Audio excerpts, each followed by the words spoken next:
This channel does not promote any violent, harmful, or illegal activities. All content provided by this channel is meant for an educational purpose only. মহুয়া মৈত্রর বিরুদ্ধে চিঠি আপনাদের নিশ্চয়ই মনে আছে। এবার মানস ভূঁইয়া কি জানা যাচ্ছে? মানস ভূঁইয়ার বিরুদ্ধে নালিশ জানিয়ে মমতা বন্দ্যোপাধ্যায়কে চিঠি লিখেছেন তৃণমূল বিধায়করা। দলের অন্দরে গোষ্ঠী রাজনীতি মানুষের এই অভিযোগ রয়েছে ওই চিঠিতে। আদি তৃণমূল নেতাদের কাজে বাধার অভিযোগ তেমনটাই জানানো হয়েছে চিঠিতে। দলকে দুর্বল করছেন মানস ভূঁইয়া। চিঠিতে অভিযোগ করেছেন তৃণমূল কংগ্রেসের একাংশ। অবিলম্বে তৃণমূল নেত্রীকে হস্তক্ষেপ করার আর্জি জানিয়েছেন বিধায়করা। আমার সহকর্মী প্রদীপ্ত এই মুহূর্তে আমার সঙ্গে রয়েছেন। প্রদীপ্ত, এর আগে মহুয়া মৈত্রর ক্ষেত্রে দেখতে পাওয়া গিয়েছিল, এবার মানস ভূঁইয়া, ঠিক কি কি অভিযোগ করা হয়েছে এই ক্ষেত্রে এই চিঠিতে, সেগুলো একটু ডিটেল জানতে চাইবো তোমার কাছে। দেখো, এই চিঠিতে যে কথা উল্লেখ করেছেন শিউলি সাহা, হুমায়ুন কবিররা, বিক্রম প্রধানদের মতো যারা দীর্ঘদিন ধরে তৃণমূল কংগ্রেস করছেন, অবশ্যই হুমায়ুন কবির দীর্ঘদিন ধরে তৃণমূল কংগ্রেস করছেন না, কিন্তু মানস ভূঁইয়ার বিরুদ্ধে অভিযোগ যে তিনি মূলত গোষ্ঠী রাজনীতি করতে গিয়ে দলের সাংগঠনিক যে কাঠামো রয়েছে পশ্চিম মেদিনীপুরে সেটাকে দুর্বল করে ফেলছেন এবং সেই দুর্বলতার সুযোগ কিন্তু বিরোধীরা 2026 সালে নিতে পারে। ফলে এখনই তৃণমূল নেত্রী এক্ষেত্রে হস্তক্ষেপ করুক এই আর্জি জানিয়ে তারা চিঠি পাঠিয়েছেন।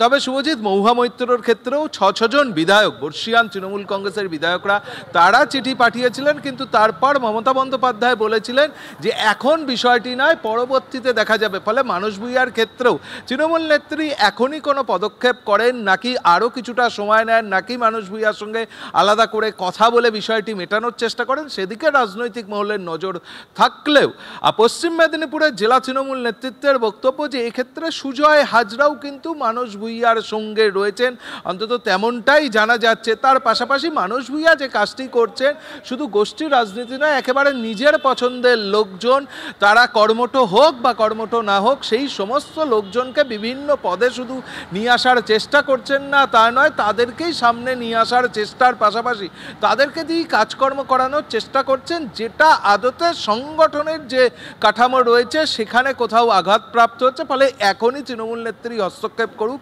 এই আর্জি জানিয়ে তারা চিঠি পাঠিয়েছেন। এখন দেখার বিষয় যে তৃণমূল নেত্রী মহুয়া মৈত্রর ক্ষেত্রে যেমনভাবে কিছুটা সময় চেয়ে নিয়েছিলেন, এক্ষেত্রেও তিনি সেই বিষয় ঘটে কিনা নাকি এখনই কোনো পদক্ষেপ করেন কিনা সেদিকেই নজর এই মুহূর্তে রাজনৈতিক মহলে।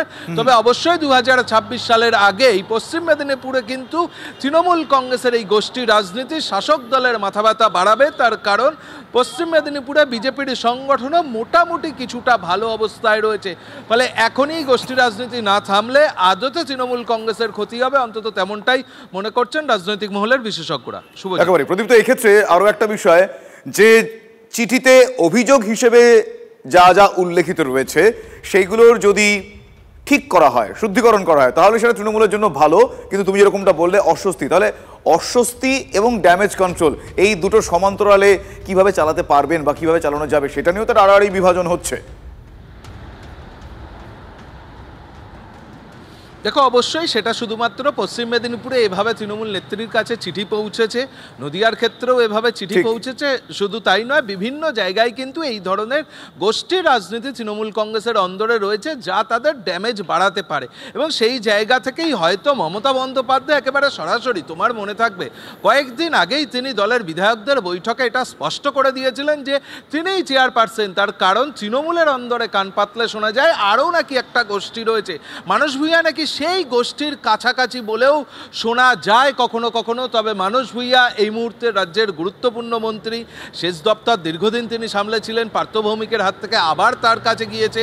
একটা সময় মানস ভূঁইয়ার নাম্বার নাকি তৃণমূল কংগ্রেসে বেশ কিছুটা কম ছিল, এই মুহূর্তে মানস ভূঁইয়ার নাম্বার যথেষ্ট ভালো জায়গায়। সেই জায়গা থেকে দাঁড়িয়ে মানস ভূঁইয়ার বিরুদ্ধে এই ধরনের চিঠি আদতে কতটা কাজের কাজ হয় সেদিকেই তাকিয়ে রাজনৈতিক মহল যেমন, তেমনই শিউলি সাহা, হুমায়ুন কবিররা তারা চাইছেন এখনই এই গোষ্ঠী রাজনীতিটা বন্ধ হোক। তবে শুভজিৎ, যে কথা বলছিলাম যে এটা শুধুমাত্র পশ্চিম মেদিনীপুর নয়, গোটা রাজ্যেই তৃণমূল কংগ্রেসের ক্ষেত্রে গোষ্ঠী রাজনীতি যথেষ্ট মাথা ব্যথার কারণ। তবে উল্টো দিকে অনেকে বলে থাকেন যে আদতে বিরোধীরা গোটা রাজ্যে অনেকটাই দুর্বল হয়ে পড়েছে, ফলে সেই জায়গা থেকে তৃণমূল হয়তো এই গোষ্ঠী রাজনীতি খানিকটা সামলে নেবে। তার কারণ মমতা বন্দ্যোপাধ্যায় তিনি বারংবার বলছেন এই তৃণমূল কংগ্রেসে কোনো গোষ্ঠী নেই, একটাই পরিবার, এবং সেক্ষেত্রে মুখ মমতা বন্দ্যোপাধ্যায়। এই গোষ্ঠী রাজনীতি তারা সামাল দিয়ে দিতে পারবেন, অন্তত তেমনটাই দাবি করছেন শাসক দলের নেতৃত্ব। বেশ বেশ প্রদীপ্ত, তোমায় ধন্যবাদ জানাই। আপাতত কিন্তু দর্শকদের জানিয়ে রাখবো, আমরা কিছুক্ষণ আগেই আমার সহকর্মী পিসিআর থেকে যোগাযোগ করার চেষ্টা করেন, মানুষ ভূঁইয়ার সঙ্গে যোগাযোগ করা যায়নি, শিউলি শাহর সঙ্গে যোগাযোগ করা যায়নি, কিন্তু ফোন ধরেছেন ডেবরার বিধায়ক হুমায়ুন কবির এবং তাকে এই বিষয়টা সম্বন্ধে আমরা যখন বলি যে কিছু প্রতিক্রিয়া কি বলবেন, তখন তিনি বলেছেন দুটো শব্দ, নো কমেন্টস। আর এই মুহূর্তে এই চিঠি নিয়ে খুব স্বাভাবিকভাবেই শাসক দল আরও একবার বিড়ম্বনায়, কি করে সামাল দেন গোটা বিষয়টা তৃণমূল সুপ্রিমো সময় বলবে।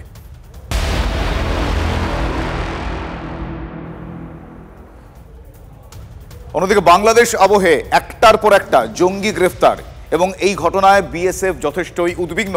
মণিপুর থেকে বাংলায় নিয়ে আসা হচ্ছে 22 কোম্পানি বাহিনীকে। সুন্দরবন শহর সীমান্তবর্তী এলাকায় ইন্টেলিজেন্স উইংকে আরও তৎপর হওয়ার নির্দেশ দেওয়া হয়েছে বিএসএফ তরফ থেকে। 22 কোম্পানি বাহিনীকে বাংলায় আনার নির্দেশ মণিপুর থেকে, তার কারণ একের পর এক জঙ্গি গ্রেফতারের ঘটনায় উদ্বেগ বাড়ছে বিএসএফের। फेंसिंग नहीं है, वहाँ फेंसिंग कराने के प्रयास जारी हैं और बहुत जल्दी वहाँ पे फेंसिंग हो जाएगी, परंतु उसका ये मतलब नहीं है कि वहाँ से कोई इन्फिल्ट्रेशन हो रहा है। वहाँ पे हमने अपनी पेट्रोलिंग बढ़ा रखी है, सीसीटीवी कैमरास लगाए हैं, पूरा एरिया दिन और रात में फ्लड लाइट रहता है और लगातार हम उस क्षेत्र में गहन पेट्रोलिंग करते हैं ताकि किसी प्रकार का कोई इन्फिल्ट्रेशन ना होने पाए। বাংলাদেশ থেকে পশ্চিমবঙ্গের মধ্যে দিয়ে অনুপ্রবেশ চলছে মুসলিম, যারা পশ্চিমবঙ্গে ঢুকছে এবং পশ্চিমবঙ্গে আধার কার্ড, ভোটার কার্ড সব তৈরি করে নিয়ে 10-15 হাজার টাকা খরচ করে তৃণমূল নেতাদের সহযোগিতায় তারা বিভিন্ন জায়গায় ছড়িয়ে পড়ছে। এমনকি দক্ষিণ দিনাজপুরের মতো শান্ত জেলাতেও বেশ কয়েকটি অভিযোগ এসছে যে এই জঙ্গি সংগঠনের সাথে যুক্ত লোকেদেরকে দক্ষিণ দিনাজপুরের কিছু মানুষ নাকি হেল্প করেছে। বাংলায় একের পর এক জঙ্গি গ্রেফতারি এবং সেই আবহে বর্ষশেষের উৎসবও রয়েছে। মহানগরে এবার বাড়তি সতর্কতা কলকাতা পুলিশের। শহরের গুরুত্বপূর্ণ এলাকায় নজরদারিতে সাদা পোশাকের পুলিশ। গোয়েন্দা রিপোর্টের ভিত্তিতে নিরাপত্তার ব্লু প্রিন্ট পুলিশের। পার্ক স্ট্রিট, অ্যালেন পার্ক, বউবাজারের পানশালায় কড়া নজর। বাংলাদেশের পরিস্থিতির আবহে মার্কুইস স্ট্রিটেও বাড়তি নজরদারি লালবাজারের। শহরের প্রতিটি থানা ট্রাফিক পুলিশকে নাকা তল্লাশির নির্দেশ দেওয়া হয়েছে। পার্ক স্ট্রিটে এবার বাড়ানো হয়েছে ক্লোজ সার্কিট ক্যামেরার সংখ্যা। ওয়াচ টাওয়ার থেকে নজরদারি নিশ্ছিদ্র করার নির্দেশ। শহরের নিরাপত্তায় এবারেও কলকাতা পুলিশের স্পেশাল ফোর্স। বর্ষবরণের রাতে কাদের আনাগোনা। কন্ট্রোল রুম থেকে তদারকিতে পুলিশের উচ্চপদস্থ অফিসাররা। বেশ কয়েকটি জোনে ভাগ করা হয়েছে পার্ক স্ট্রিটকে। প্রতিটি জোনের দায়িত্বে একজন করে ডিসি, প্রতিটি জোনের ডিসির নেতৃত্বে অ্যাসিস্ট্যান্ট কমিশনার। প্রতিটি জোনে থাকবেন ইন্সপেক্টর পদমর্যাদার পুলিশ।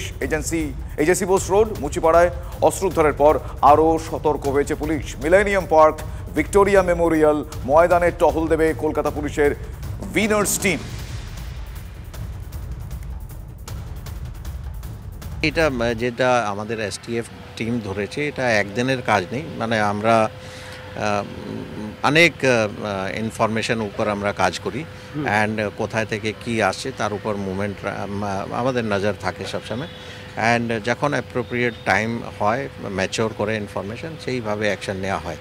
তো শুধু এটাই নেই, আমরা বাংলাদেশে কি ডেভেলপমেন্ট হচ্ছে ওর উপর আমাদের নজর আছে, প্লাস বিভিন্ন জায়গা থেকে যত ইনপুট আসছে ওর উপর আমাদের টিম কাজ করে। আমাদের স্পেশাল অ্যারেঞ্জমেন্ট থাকবে, আজ থেকেই আমাদের স্পেশাল অ্যারেঞ্জমেন্ট থাকবে, মানে man power from security point of view, from traffic point of view নজর রাখা হচ্ছে, সো দ্যাট ওর ইম্প্যাক্ট এখানে না পড়ে, তো তার উপর বিশেষ নজর আছে।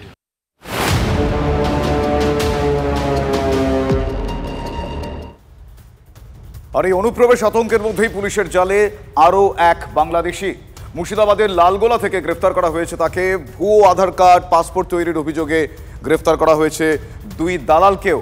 ধৃত বাংলাদেশের নাম জানা যাচ্ছে সোহেল রানা। সোহেলের বাড়ি বাংলাদেশের রাজশাহীর গোদাগাড়িতে। লালগোলায় বিয়ে করেছিল সোহেল, বানিয়েছিল ভুয়ো আধার কার্ড।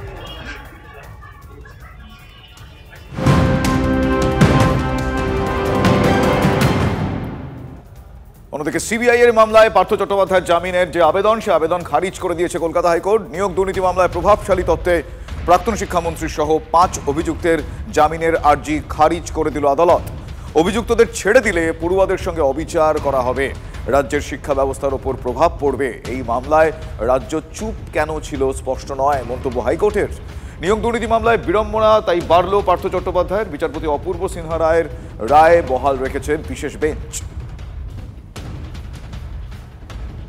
সোজা কথায় যে যখন পয়সা দিয়েছে তাকে তখন চাকরি দেওয়া হয়েছে। শুধু তাই নয়, এই পার্থ চট্টোপাধ্যায় তিনি একটি কমিটি তৈরি করে দিয়েছিলেন, 5 সদস্যের কমিটি। সেই 5 সদস্যের কমিটি বেসিক্যালি আইনে তার কোনো প্রভিশন নেই, এবং রাজ্যের ক্যাবিনেট মন্ত্রী তিনি কনসেন্ট দিয়ে 5 সদস্যের কমিটি তৈরি করছেন, একটা রাজ্য নোটিফিকেশন করছে। এর দায়িত্ব রাজ্যের। রাজ্য আজকে স্যাংশন দেবে না, খুব স্বাভাবিক, কারণ পার্থ চট্টোপাধ্যায় অত্যন্ত প্রভাবশালী একজন মানুষ, তিনি রাজ্যের ক্যাবিনেট মন্ত্রী ছিলেন, খুব স্বাভাবিকভাবে স্যাংশন দিচ্ছে না। জামিন আর্জি এর থেকে বড় কথা কবে শাস্তি পাবে, এবং যাদের চাকরিগুলো বিক্রি করেছে সেই সমস্ত অযোগ্যদের বার করে যোগ্যরা কবে রাজপথ থেকে স্কুল ঘর যাবে, তার জন্য অধীর আগ্রহে আমরা অপেক্ষা করছি। তার কারণ মানুষের ছলের অভাব হয় না, তার কারণ প্রতিনিয়ত দেখছি এই জামিন এই সমস্ত বিষয়গুলো চলছে। আর কতদিন, তারিখ পে তারিখ চলছে। সুতরাং আমাদের একটাই আবেদন যে দ্রুত যেন এর বিচার হয়, এবং যারা অযোগ্য, যারা চাকরি করছে, শিক্ষা ব্যবস্থাকে শেষ করে দিয়েছে, যোগ্যরা যেন স্কুল ঘরে অতি অবশ্যই ফিরতে পারে।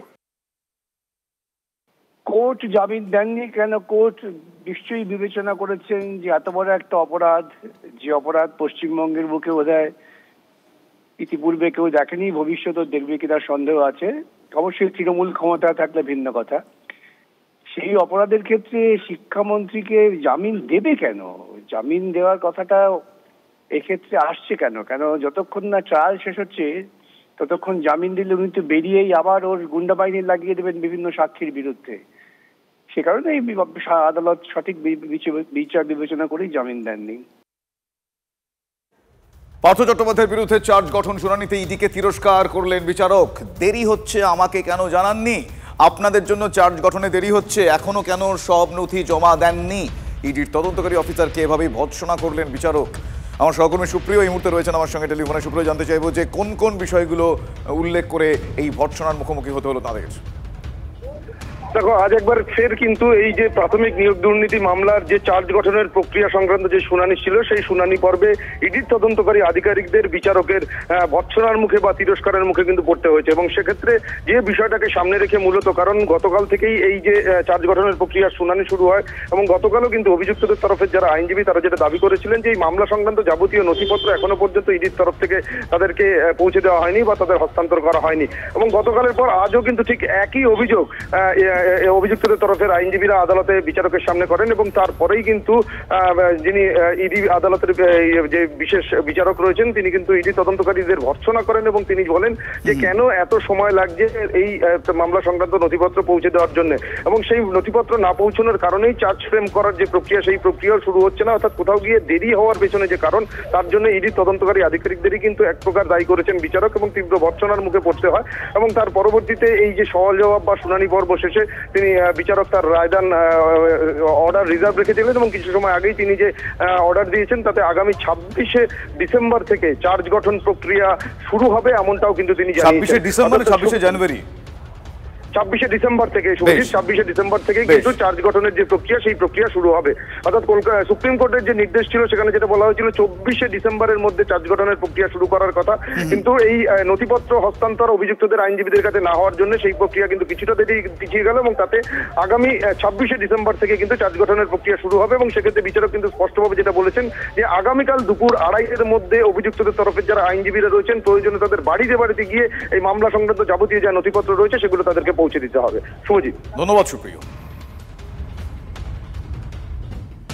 অন্যদিকে রেশন বন্টন দুর্নীতি মামলায় ইডির হাতে গ্রেফতার 3 চালকল মালিক। ম্যারাথন জিজ্ঞাসাবাদের পর তাদের গ্রেফতার করা হয়েছে। চালকলগুলোর মাধ্যমে বছরের পর বছর রেশন সামগ্রী বিক্রি করা হয় বলে অভিযোগ।